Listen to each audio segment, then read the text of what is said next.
inbound takes a long time. Well, not a long time, but long time for startups, right? 6 months is a long time for startups. So I think outbound is a good way to get started. It's a good way to get some traction. Inbound, I think, is long term more sustainable.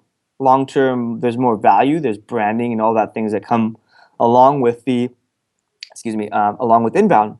So part of it depends on the audience and your price points. And if you're going after enterprise, look, inbound is going to help you close the sale.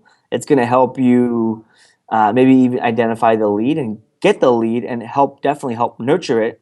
But outbound is going to work really, really well. And now when I say inbound, I mean mainly from the marketing perspective.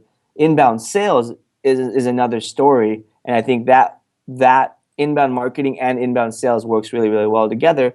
But I think for startups, at least early stage, unless the founders or unless the product has a lot of buzz before it starts, I think outbound's a good strategy to test out. And it helps kind of couple folds. I mentioned earlier about, or I always talk about this when I blog, talk to your customers and help them solve their problems.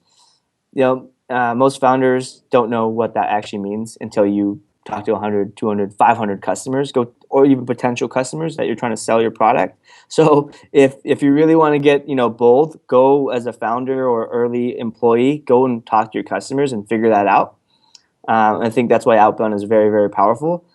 You can do outbound with very, very little resources. And the great thing, it's kind of like PPC, where if it doesn't work, you don't do it, right? Where inbound, you kind of have a longer runway. So you need to you just spent 6 months. What do you mean it didn't work? Why didn't it work? You usually failed at execution, or planning or the strategy, not that inbound as a whole won't work. But I think it's a combination of both that really work best.